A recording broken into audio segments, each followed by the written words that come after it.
தருமபுரி மாவட்டம் தொப்பூர் அருகே தனியார் பேருந்து ஓட்டுநரை அரசு பேருந்து ஓட்டுநர் மற்றும் நடத்துனர் தாக்கும் வீடியோ வெளியாகி பரபரப்பை ஏற்படுத்தியிருக்கிறது. அண்மை செய்தியாக பார்த்துக் கொண்டிருக்கிறோம். கூடுதல் விவரங்களை எமது செய்தியாளர் கிருஷ்ணன் வழங்க கேட்கலாம். வணக்கம் கிருஷ்ணன், இந்த தகராறுக்கு என்ன காரணமாக இருக்கிறது? கூடுதல் விவரங்கள். வணக்கம் திவ்யா. தருமபுரி மாவட்டம் தொப்பூர் கணவாய் பகுதியில் தனியார் ஆம்னி பேருந்தும் அரசு பேருந்தும் முந்தி சென்ற விவகாரத்தில் அரசு பேருந்து ஓட்டுநர் ஆம்னி பேருந்து ஓட்டுநரை கடுமையாக தாக்கும் வீடியோ சமூக வலைதளங்களில் வைரலாக பரவி வருகிறது. பெங்களூரில் இருந்து எர்ணாகுளம் செல்வதற்காக தனியார் பேருந்து ஒன்று சென்றுள்ளது. மேலும் தருமபுரியில் இருந்து சேலம் நோக்கி அரசு பேருந்து ஒன்று சென்றுள்ளது. இந்த நிலையில் தொப்பூர் கணவாய் பகுதியில் இரண்டு பேருந்துகளும் ஒன்றை ஒன்று முந்தி செல்ல முற்பட்டுள்ளது.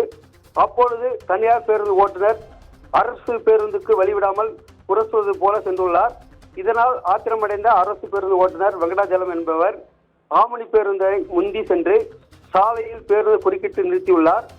இதைத் தொடர்ந்து சாலையில் முந்தி செல்ல வழிவிடாததால் ஆம்னி பேருந்து ஓட்டுநருக்கும் அரசு பேருந்து ஓட்டுநருக்கும் இடையே வாக்குவாதம் ஏற்பட்டது. இதனைத் தொடர்ந்து அரசு பேருந்து ஓட்டுநர் வெங்கடாஜலம் என்பவர் நடத்துனர் மாதேஷ் இருவரும் ஆம்னி பேருந்து ஓட்டுநர் ரோகுவை கடுமையாக தாக்கினார்கள். இதில் அரசு பேருந்து ஓட்டுநர் மற்றும் நடத்துனர் இருவரும் ஆம்னி பேருந்து ஓட்டுநர் மற்றும் உடன் இருந்தவர்களை கடுமையாக தாக்கியுள்ளார்கள்.